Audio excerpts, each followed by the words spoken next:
যুক্তরাজ্যের national crime agency সাবেক ভূমিমন্ত্রী সাইফুজ্জামান চৌধুরীর সম্পত্তি জব্দ করেছে। আল জাজিরা 11 জুন এ সংক্রান্ত প্রতিবেদন প্রকাশ করে এবং আল জাজিরার আইন ইউনিটকে ন্যাশনাল ক্রাইম এজেন্সির একজন মুখপাত্র এই বিষয়টি নিশ্চিত করেন। বাংলাদেশের সরকারের অনুরোধে তদন্তের অনুরোধেই এটি করেছে বলে জানানো হয়েছে। বিশেষ করে সিভিল তদন্তের অংশ হিসাবেই এই সম্পত্তি জব্দ করা হয়েছে।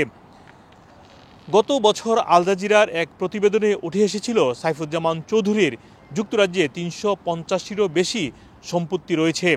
তবে কতটি সম্পত্তি জব্দ করা হয়েছে সেটি এখনও নিশ্চিত নয়। এদিকে আল জাজিরা বলেছে 11 মিলিয়ন পাউন্ড ব্যয়ে সেন্ট্রাল লন্ডনের সেন্ট জেমস পার্কে যেই সম্পত্তি ক্রয় করা হয়েছিল সেই সম্পত্তিটি জব্দ করা হয়েছে এটি নিশ্চিত। সম্পত্তি জব্দ করার মানে হচ্ছে এই সম্পত্তিগুলো আর বিক্রি করতে পারবে না। বাংলাদেশের সাবেক প্রধানমন্ত্রী যিনি ভারতে আশ্রিত রয়েছেন তার সাবেক ভূমিমন্ত্রী ছিলেন সাইফুজ্জামান চৌধুরী জাবেদ।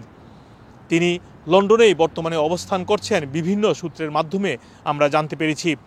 এদিকে বাংলাদেশের অন্তর্বর্তীকালীন সরকার প্রধান ডক্টর মোহাম্মদ ইউনূস 4 দিনের সফরে যুক্তরাজ্যে রয়েছেন। তিনি 10 জুন এসেছিলেন। এই বিষয়টি বিশেষ করে যারা মানি লন্ডারিং করে অর্থ পাচার করেছে তাদের বিষয়েও এই অর্থ কিভাবে ফিরিয়ে নেওয়া যায় সেটিও তুলে ধরা হচ্ছে। এদিকে সাইফুজ্জামান চৌধুরীর নামে মানি লন্ডারিংয়ের অভিযোগও আনা হয়েছে।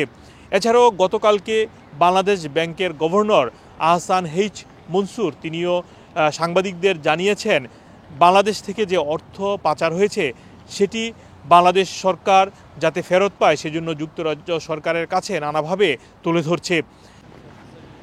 এদিকে ডক্টর মোহাম্মদ ইউনূসের প্রেস সচিব শফিকুল আলম তিনিও জানিয়েছেন তারা বর্তমানে লন্ডনে রয়েছেন এবং যে পাচার করা অর্থ যুক্তরাজ্যে এসেছে সেটি নিয়ে ন্যাশনাল ক্রাইম এজেন্সির সাথে বাংলাদেশের যারা এখানে কর্মকর্তা এসেছেন তারা একটি বৈঠক করেছেন এবং এসব অর্থ কিভাবে বাংলাদেশে ফেরত নেওয়া যায় সেটি নিয়েও কথা বলছেন। এর আগেও আমরা দেখেছি বাংলাদেশের সাবেক প্রধানমন্ত্রী শেখ হাসিনার উপদেষ্টা সালমান এফ রহমানের ছেলেরও সম্পত্তি জব্দ করেছে ন্যাশনাল ক্রাইম এজেন্সি।